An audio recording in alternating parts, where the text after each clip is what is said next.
Andy is here, and we're going to tell his story today. It is story time with Jocelyn, and now we're going to introduce you to the story of how Raggedy Ann met Andy. So let us begin with the Raggedy Ann stories.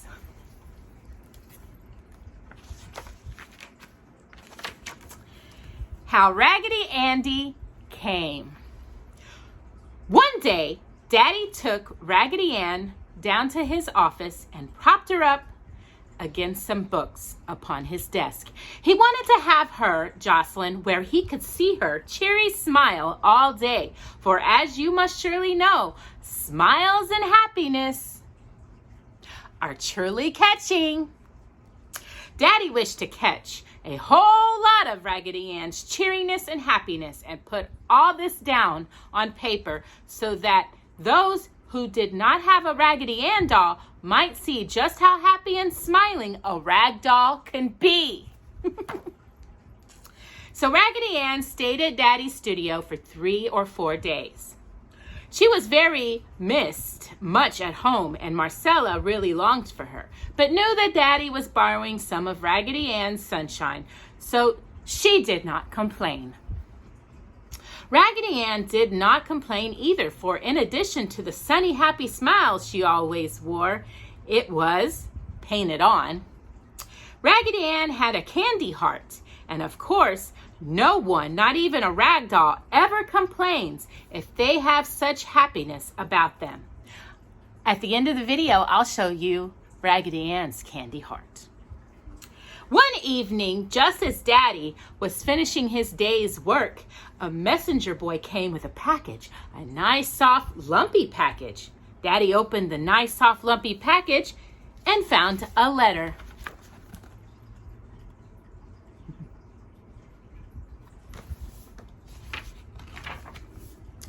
Grandma had told Daddy long before this that at the time Raggedy Ann was made, a neighbor lady had made a boy doll, Raggedy Andy, for her little girl who had always played with Grandma. And when Grandma told Daddy this, she wondered whatever had become of the little playmate and the boy doll Raggedy Andy, Jocelyn. After reading the letter, Daddy opened the other package, which had been inside the nice, soft, lumpy package, and found Raggedy Andy! After reading the letter, and Raggedy Andy had been carefully folded up. His soft, lumpy arms were folded up in front of him, and his soft, lumpy, loppy legs were folded over his soft, loppy arms, and they were held this way by a rubber band. Raggedy Andy must have wondered why he was being done this way. But he could not have caused him any worry, for in between where his feet came over his face, Daddy saw his cheery smile. After slipping off the rubber band, Daddy smoothed out the wrinkles in Raggedy Ann's arms and legs. Then Daddy propped Raggedy Ann and Raggedy Andy up against the books on his desk, so that they can face each other. Raggedy Ann's shoe button eyes looked straight into the shoe button eyes of Raggedy Andy. They could not speak, not right out before a real person, so they just sat there and smiled at each other. Jocelyn, Daddy could not help reaching out his hands and filling their throats. Yes, there was a lump in Raggedy Ann's throat. And there was a lump in Raggedy Andy's throat. A cotton lump, to be sure, but a lump, nevertheless. So Raggedy Ann and Raggedy Andy, that is why you cannot talk, is it? Said Daddy. I will go away and let you have your visit to yourselves, although it is good to sit and share your happiness by watching you.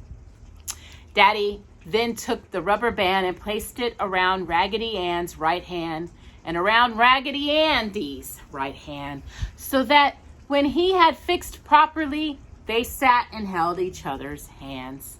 Aww! Daddy knew they would wish to tell each other all the wonderful things that had happened to them since they had been parted more than 50 years before. So locking his studio door, Daddy left the two old rag dolls looking into each other's eyes. Then next morning, when Daddy unlocked his door and looked at his desk, he saw that Raggedy Andy had fallen over so that he laid his head in the bend of Raggedy Ann's arm. Aww.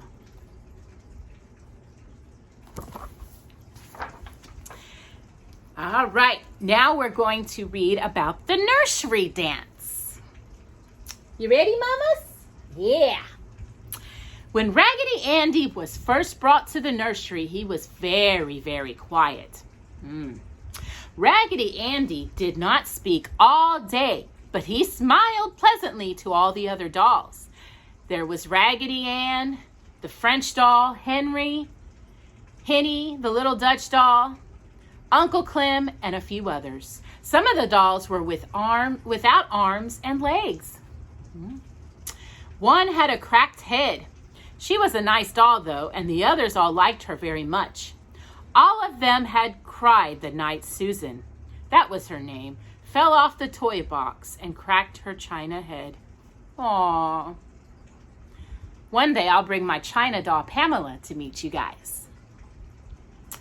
Raggedy Andy did not speak all day. And there was really nothing strange about this fact after all. None of the other dogs spoke all day either. Marcella had played in the nursery all day, and of course they did not speak in front of her. Marcella thought they did, though, and often had them saying things which they really were not even thinking of. For instance, when Marcella served water with sugar in it and little oyster crackers for tea, Raggedy Andy was thinking of Raggedy Ann, and the French doll was thinking of one time when Fido was lost.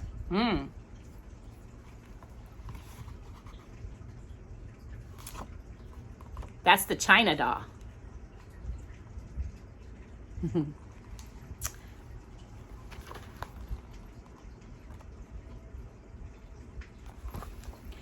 Marcella took the French doll's hand and passed a cup of tea to Raggedy Andy and said, "Mr. Raggedy Andy, will you have another cup of tea?" As if the French doll were talking. And then Marcella answered for Raggedy Andy, "Oh, yes, thank you. It is so delicious." Neither the French doll nor Raggedy Andy knew what was going on, for they were thinking real hard to themselves. Nor did they drink the tea when it was poured for them. Marcella drank it instead. Perhaps this was just as well, for most of the dolls were moist inside from the tea of the day before. Marcella did not always drink all of the tea. Often she poured a little down their mouths. Sugar and water, if taken in small quantities, would not give the dolls colic. I know, Jocelyn. Marcella would tell them, but she did not know that it made their cotton or sawdust insides quite sticky. Ew. Quite often, too, Marcella forgot to wash their faces after a tea, and Fido would do it for them when he came into the nursery and found the dolls with sweets upon their faces. Fido's the dog. Really, Fido was quite help in this way, but he often missed the corners of their eyes and the backs of their necks, where the tea would run and get sticky. But he did his best and saved his little mistress a lot of work. No, Raggedy Andy did not speak. He merely thought a great deal. One again, you know, when one has been a rag doll as long as Raggedy Ann had, and Raggedy Andy, years and years and years and years. Even Raggedy Ann, with all her wisdom, did not know how long Raggedy Andy and she had been rag dolls. If Raggedy Ann had a pencil in her rag head and Marcella guided it for her, Raggedy Ann could come up with 10. Sometimes, but why should one worry one's rag head about one age when all one's life had been one happy experience after another, with each day filled with love and sunshine. Right, Jocelyn?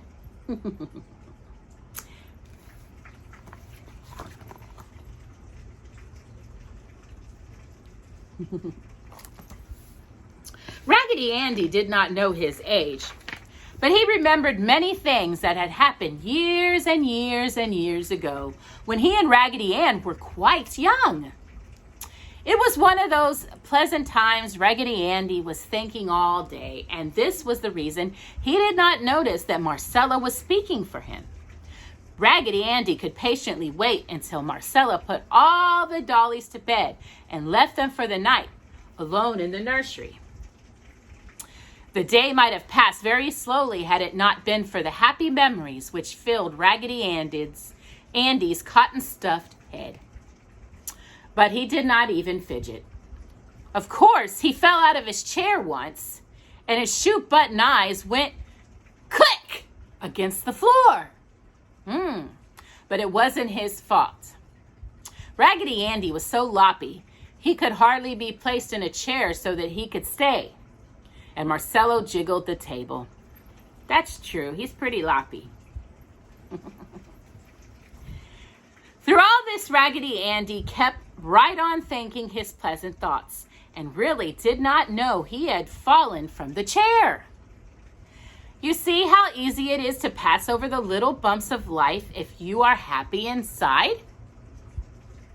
And so Raggedy Andy was quiet all day, and so the day finally passed. Raggedy Andy was given one of Uncle Clem's clean white nighties and shared Uncle Clem's bed. Marcella kissed them all night, good night, and left them to sleep until morning. But as soon as she had left the room, all the dolls raised up in their beds when their little mistress's footsteps passed out of the hearing. All the dollies jumped out of their beds and gathered around Raggedy Andy. Raggedy Ann introduced one by one, and Raggedy Andy shook hands with each. That's when Raggedy Andy fell out of the chair.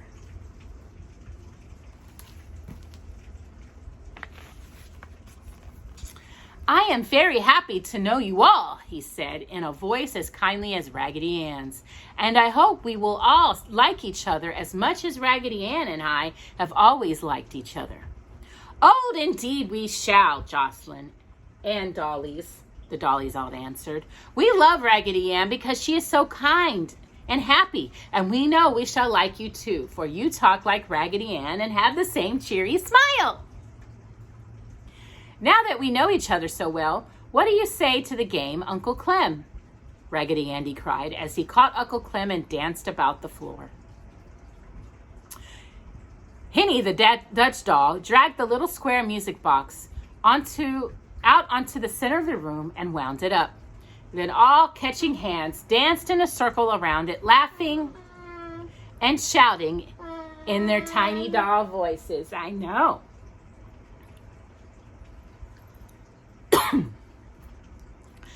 That was lots of fun, Raggedy Andy said when the music stopped and all the dolls had taken seats upon the floor facing him. You know, I have been shut up in a trunk up in an attic for years and years and years. I think if you have any dolls in your attic, you should bring them out and let them have a cheery and happy smile on their face all the time. Wasn't it very lonesome in the trunk all that time? Susan asked in her queer little happy voice. You see, your head had been cracked.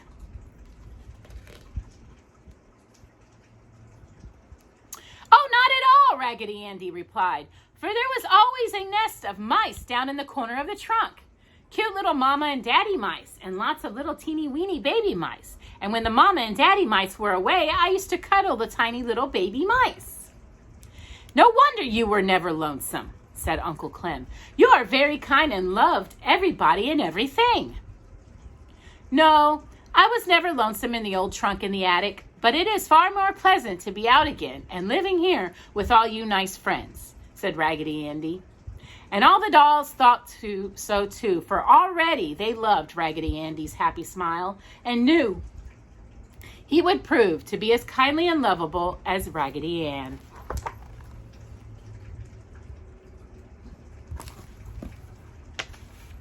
And that is the story of Raggedy Andy. And now I'm going to show you his candy heart on his chest. It says, I love you. And then this is Jocelyn's Raggedy Ann. And she also has one that says, I love you. And then my old one has got a special heart because it's an original and very old. So her heart is a little bit different. She just has a heart. Isn't that sweet? So that makes her very special and very different and very vintage. So those are the Raggedy Ann and Raggedy Ann's candy hearts and their stories. And I hope you enjoyed that. Next week will be the last week of August, and I'll be introducing something very special that we're going to be doing for the month of September.